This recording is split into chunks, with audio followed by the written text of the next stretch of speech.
ada satu kisah yang sangat patut untuk kita renungi. Disebutkan dari salah seorang ulama terdahulu, ulama salaf, yang bernama Aban bin Iyash rahimahullah. Beliau pernah melihat ada jenazah diantar oleh orang-orang. Hanya ketika itu tidak ramai yang mengantar dia, hanya 4 orang, ya, yang meletakkannya di atas bahunya untuk diantar ke kuburan. Kemudian ada seorang wanita yang mengikuti dari belakang. Aban bin Iyas pun merasa heran, loh, ini kok jenazahnya tidak ada yang mengikuti dia, ada apa ini? Nah, ketika selesai dikuburkan, Aban bin Iyas kan penasaran, siapa jenazah itu dan siapa orang tua itu, seorang ibu yang ikut.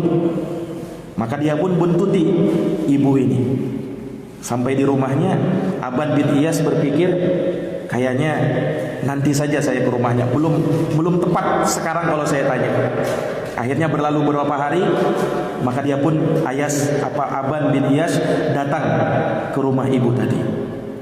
Kemudian bertanya, datang ke rumahnya, Aban bin Iyas mengatakan, aku turut berbelasungkawa, ya, terhadap musibah yang menimpamu.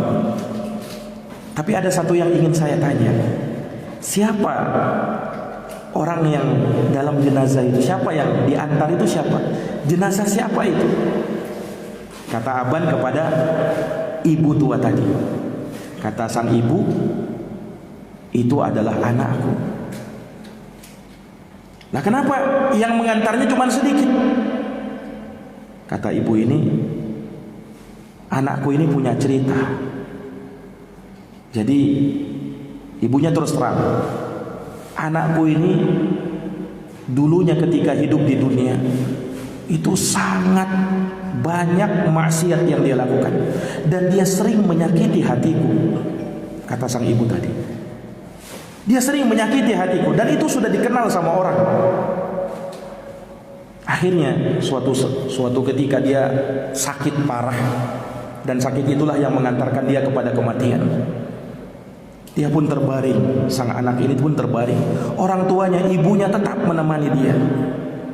Anak ini berkata, seraya menyebutkan penyesalan dia, wahai ibu, inginkah engkau melihat aku bahagia? Kata sang ibu, wahai anakku, aku sangat ingin melihat kamu bahagia. Walaupun kau menyakiti aku, tapi aku ingin melihat kau bahagia. Subhanallah, kasih sayang ibu. Katanya kasih sayang ibu apa? Sepanjang masa. Nah, walaupun sudah disakiti, sang ibu tetap setia menemani anaknya dalam keadaan sakarat seperti itu. Anaknya berpesan, wahai ibu, kalau kau ingin melihat aku bahagia, nanti ketika aku sudah tersengal-sengal napasku, maka tuntun aku mengucapkan la ilaha illallah. Kemudian wahai ibuku, nanti setelah itu tolong injak kepalaku ini, wahai ibuku, injak kepalaku ini. Kemudian berkatalah di atas kepalaku, kalau saya ini anak yang durhaka, inilah hukuman untuk anak yang durhaka. Katakan seperti itu, wahai ibuku. Tapi ucapkanlah, wahai ibuku, ucapkanlah kepada Allah Subhanahu wa taala, berdoalah kepada Allah, kalau aku telah ridho kepada anakku, maka ridholah kepada dia ya Allah. Kemudian wahai ibuku, ketika nanti aku meninggal, jangan kau siarkan, jangan kau beritakan aku meninggal ini kepada orang-orang. Kenapa? Karena tidak ada seorang pun yang akan mengiringi jenazahku. Aku terkenal durhaka samamu, aku terkenal durhaka kepadamu. Maka itu kisahnya, kata sang ibu ini. Maka Aban bin Iyas bertanya, terus apa yang kau lakukan? Apakah engkau melakukannya? Kata sang ibu, iya, aku melakukan persis seperti yang diminta oleh anakku itu. Subhanallah. Dan aku pun bergembira setelah beberapa hari lewat. Setelah anaknya dikuburkan, meninggal, aku pun bergembira. Kenapa? Aku bermimpi, kata ibu ini, aku berjumpa dengan anakku. Dengan wajah yang tersenyum, anakku berkata, wahai ibu, sungguh Allah telah ridho kepada diriku karena engkau telah ridho kepadaku. Allah mengampuni dosa-dosaku.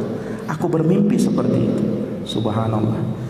Maka ini dari kisah yang luar biasa yang terjadi di kalangan ulama salaf, yang menjadi pelajaran bagi kita untuk kita lebih mempermantap bakti kita sama kedua orang tua kita. Dan kalau kita pernah bersalah sama kedua orang tua, maka datangi kedua orang tua kita. Kalau dia masih hidup, minta maaf sama kedua orang tua. Kalau dia sudah meninggal, maka doakan kedua orang tua kita. Semoga Allah mengampuni dosanya, merahmatinya, menerangi kuburnya, dan meridhoi keduanya.